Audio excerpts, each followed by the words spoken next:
Bienvenue sur Azimut, le podcast de l'orientation. Les classes de 3e et de seconde sont des années particulières puisqu'elles s'accompagnent d'un stage obligatoire. Ce stage est généralement appelé stage découverte car c'est une séquence d'observation et une première expérience concrète du monde du travail. Grâce à ce stage d'observation, l'adolescent voit pour la première fois le fonctionnement d'un organisme, qu'il s'agisse d'une entreprise, d'une administration ou d'une association par exemple. C'est aussi l'occasion de comprendre l'organisation de l'entreprise, ses activités, les différents métiers exercés, les habitudes, l'ambiance de travail, etc.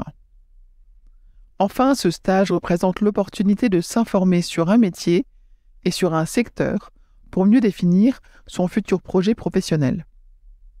C'est donc un outil indispensable pour l'orientation scolaire de l'adolescent. C'est parce qu'il marque l'entrée dans un univers totalement nouveau pour l'adolescent qu'il est important d'en parler avec vous aujourd'hui. Le stage permet en effet de créer un pont entre le milieu scolaire où l'adolescent évolue depuis sa petite enfance et le milieu professionnel où ce même adolescent construira sa vie professionnelle de demain. Azimut a donc décidé de consacrer toute une série avec plusieurs épisodes afin de faire le tour du sujet et de répondre à toutes les interrogations que le stage suscite à l'âge de 14, 15 ou 16 ans. Vous retrouverez notamment dans cette série un épisode dédié aux modalités du stage en 3e ou en seconde et qui permet de répondre à des questions telles que où faire son stage, quand, combien de temps, comment, et si je n'ai pas trouvé d'entreprise, que faire, etc. Il y a également plusieurs épisodes pour traiter des différentes démarches qui permettent de trouver un stage. Entre autres, nous abordons les démarches de réflexion et d'introspection nécessaires pour trouver le stage que l'adolescent a envie de faire, mais aussi les actions à mettre en place et les bonnes pratiques pour le chercher. Puis les démarches concernant les candidatures, telles que travailler son CV, sa lettre de motivation, éventuellement préparer son entretien ou ses échanges avec son maître de stage.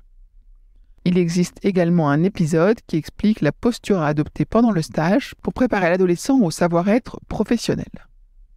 Si vous cherchez, vous trouverez également un épisode qui porte sur le fait de tirer parti du stage à travers la rédaction d'un rapport de stage et l'établissement d'un bilan.